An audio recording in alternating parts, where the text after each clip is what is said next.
welcome you back, Alla Kurolapnik, and I am Michael Levitas from JurisQ.com. Alla is a divorce attorney with a very special niche, which is mediation. Alla, welcome back. Thank you for your time. Thank you for having me, Michael. Good morning. Morning, my pleasure. We already introduced you. We even talked about celebrity possible divorce of Ben and Jen. Everyone knows what that is. Now I want to get into more nitty-gritty of what you do, what sets you apart from other attorneys. Look, divorce can be very painful, very protracted battle.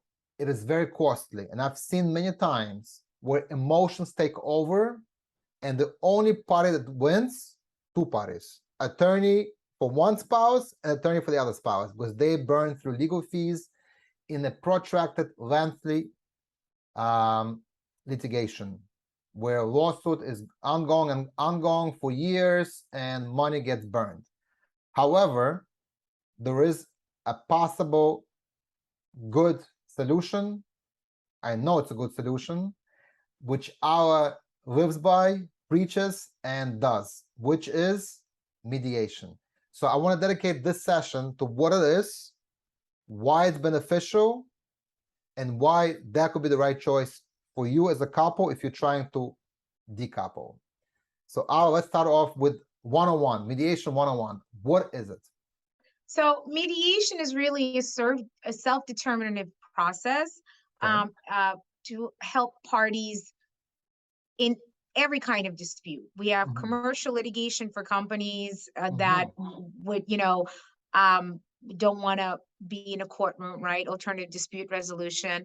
You can mediate a family dispute. You can mediate pretty much any kind of dispute you have instead of going into the courthouse. Right. The thing with mediation is both parties have to be committed to several things. One is to be transparent. And two is to want to have their family disputes be made in a self-determining way. And what does self-determining mean? Self-determining means that in mediation, we, the mediators, create a space for the parties to discuss the various issues that are involved in uncoupling, how they're going to deal with their children, where they're going to live, how decisions are going to be made for their children, how are they going to support their children, how are they going to divide the assets of the marriage, right? As I spoken on one of our prior meetings, New York treats marriage as an economic partnership, almost like a business entity. So when you're getting divorced, that's what happens. You really divide the assets and the liabilities of a business in addition to, the children, right? So mediation. So it's not just an emotional process, but it's also a very practical, financial-based process. People have to understand that and go beyond their emotions. That's right. So mediation creates, or a mediator really creates the ability for the parties to comprehensively and mutually discuss these issues, right? So it's my job as a mediator to create that space for the parties to be heard, right? Because sometimes in a divorce, we don't hear one another. Yeah. And that may have gotten us to that situation to begin with, but it's my job as a mediator to allow the parties to be heard. It's I just want to interrupt you because you bring up an excellent point. A lot of times people cannot hear each other because they deal through a third party. They deal through their attorneys. They don't talk directly. That's right. In mediation, right, you can bring them almost in the same room where they can actually communicate and express what they need.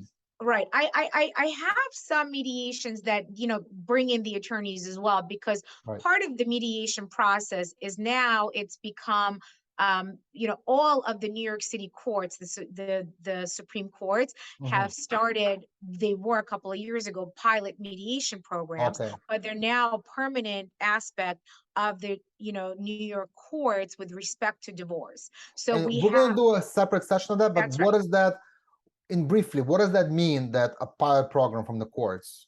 So the courts, it started actually in Kings County Supreme Court, and there were several of the judges, Judge Sunshine, Judge Adams, I believe, and maybe one other judge that I can't recall, that were the pioneers of the Mm-hmm. program. Mm-hmm. And what they would do is whenever they had cases where the dispute level was low, and as professionals in the divorce field, we understand the difference between dispute level low and dispute level high. I And see. that's, we don't gauge the emotional aspect of it.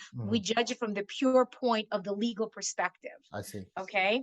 So when we say dispute level low, that means there's really not much that should be these people should be fighting about. So Mm-hmm. maybe they just need a neutral person to sit down with to help them Like come a to a little nudge. that's right, to sort of to help them see and give them the space to discuss this and give them suggestions, what I call food for thought, right? So every mediation session that I always have a food for thought part of Mm-hmm. it, which Mm-hmm. is I say, you don't have to decide this today, but here are some suggestions I can recommend to the both of you based Right. on what you have said to each other, what Mm-hmm. may be a workable solution. And we could explore that more at the next mediation session. Mm-hmm. So it kind of creates a space for the parties to be heard. And a mediator's job is really to drive the parties to be able to resolve the legal issues involved in a divorce. I see. And of course, help them to combat the anxiety and the emotional after effects of Mm-hmm. breaking up. Mm-hmm. Well, let me ask you, let's say mediation was successful and a decision was made that is mutually beneficial for all. Is that now final, or can one spouse still default and exit from mediation? So you can always exit from mediation, right? Okay. But what mediators normally, there's two types of mediators. There's Mm-hmm. there's attorney mediators, and believe it or not, there's a ton of non-attorney mediators in New York. Really? Mm-hmm. Yes, Interesting. majority of the professional mediation groups that I'm associated with have mental health professionals, have financial analysts, uh, as mediators, because a big part again of divorce mediation deals with mental health issues and children, right, Mm-hmm. and the emotional aspect of a divorce, and then the financial aspect of a divorce. So there's a natural almost overflow into those areas. Mm-hmm. But what happens is when mediators after every session or at the end of the session, we put out what's called either a memo of understanding, which kind of memorializes what the parties have agreed to.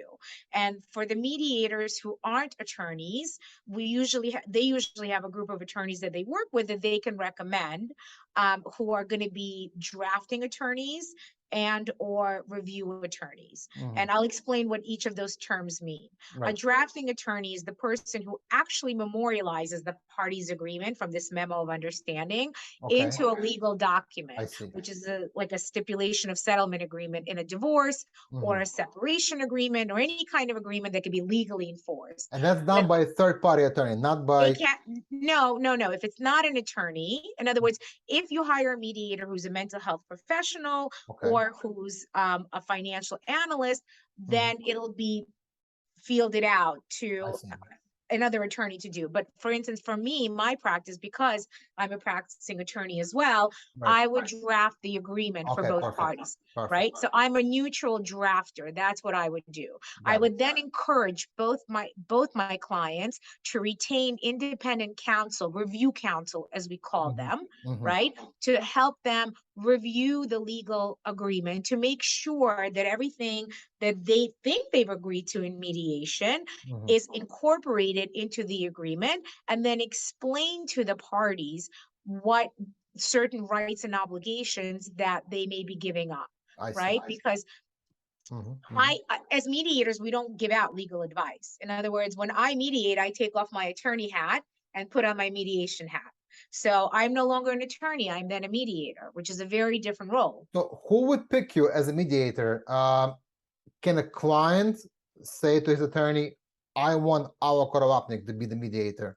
Or it's only the attorneys that No, do it's this? actually both. So besides for individual people, attorneys can recommend me.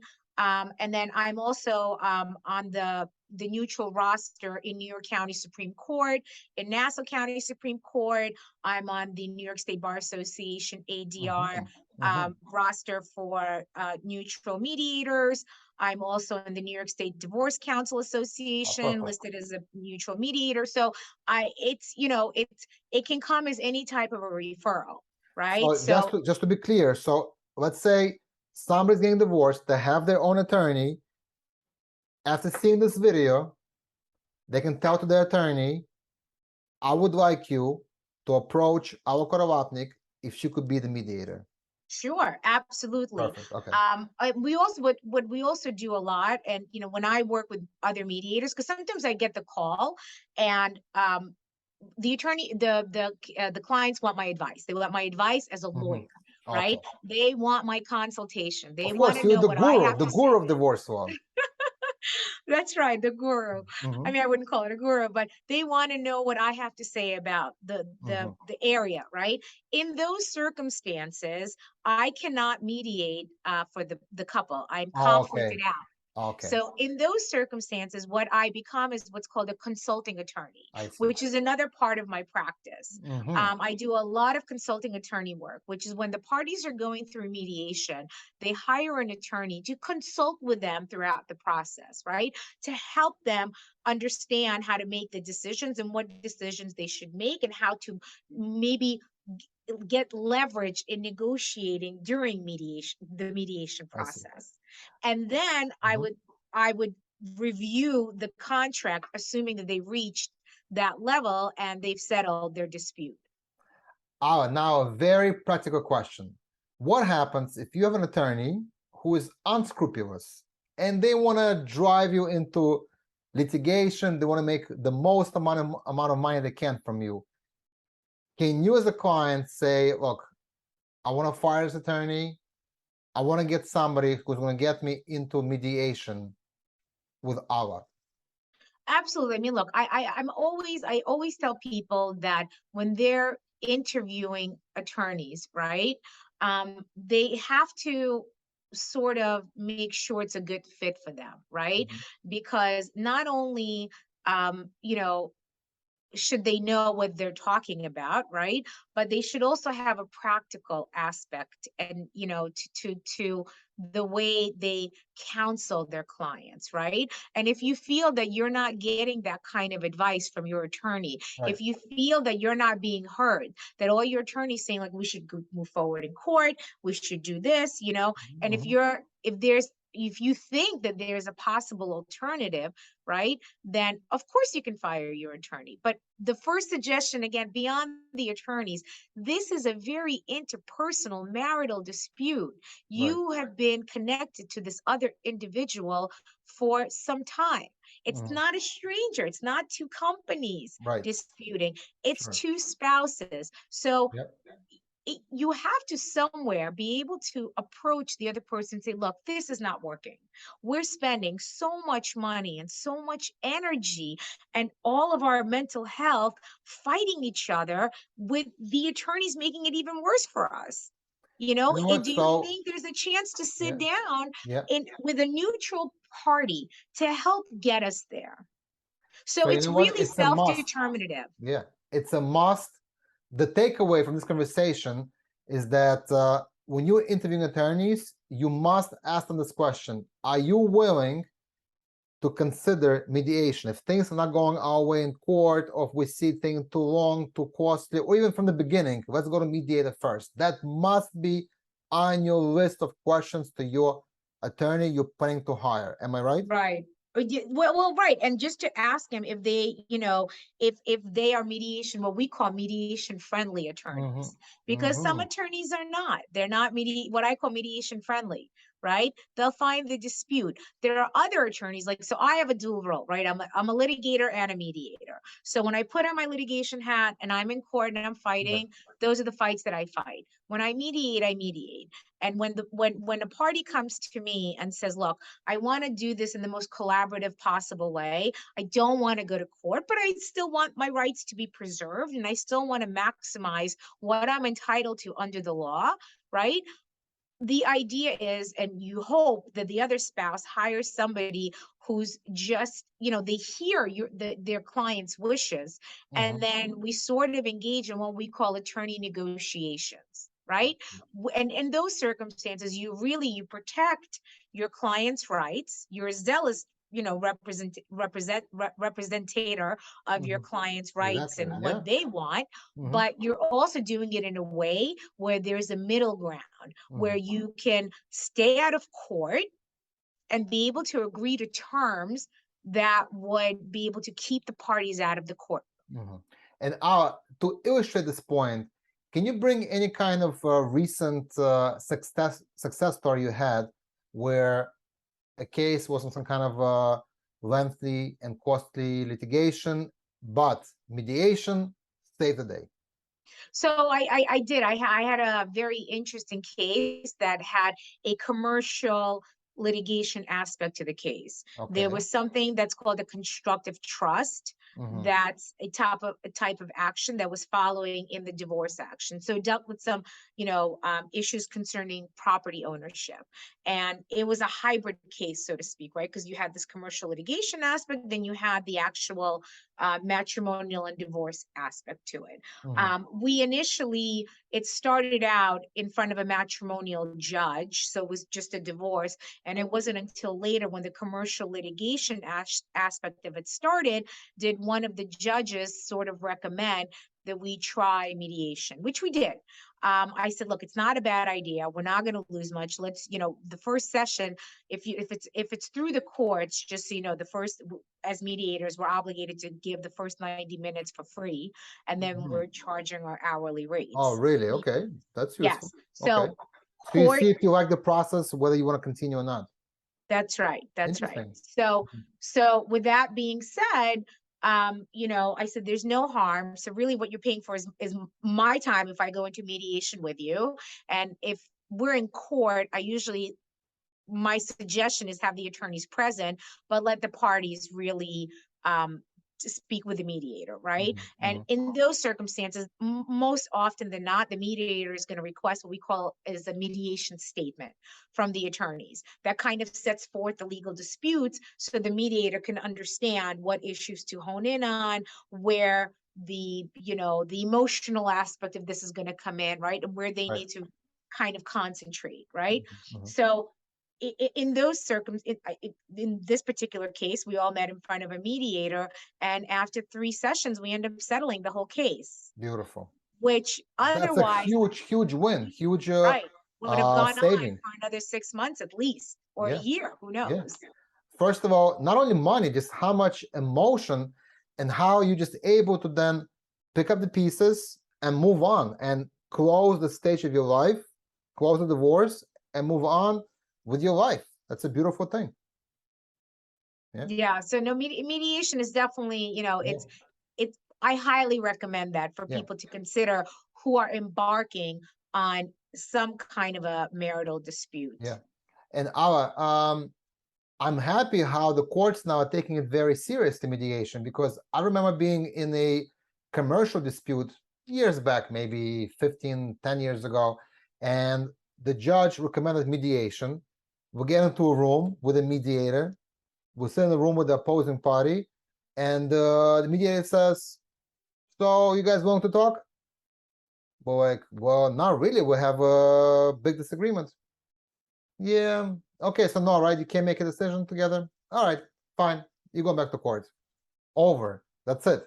The guy didn't even try to make an effort to bring us closer. What are the issues? Where we can resolve them in a settlement, mediation? It was ridiculous. So I'm happy that the courts have not taking it seriously, and they even, you said, they have this pilot program where they make you go to a mediation first. And I definitely want to talk about that, because I don't think everybody knows, and I don't think maybe attorneys explain it well, that such a program is available, because sometimes it's contrary to attorneys' interest in making money. So we definitely have to make a session just on that. For now, Alla Kurolapnik, I want to thank you for your time. This was very educational and interesting. And look, it's a fact of life. Unfortunately, people get divorced, so you have to know what are the possibilities, what are the aspects, and how you can possibly save money and time. What we did now is just general advice. If you have any specific questions about your personal situation, about your divorce, if you are in divorce now, if you are looking to get divorced, even if you're thinking about it, and I think even before going into a marriage, if you want to do some kind of a prenup and put mediation in there, and we're going to have a whole session on that, you should call the number on the screen on the bottom of Alla Kurolapnik. We have the phone number, the website, and I'm sure I will be happy to answer your questions on your specific situation and get a proper legal consultation. For now, I bid you adieu. Good day, everybody, and we'll see you next time. Alla, thank you. Bye-bye. Thank you for having me, Michael. Bye-bye.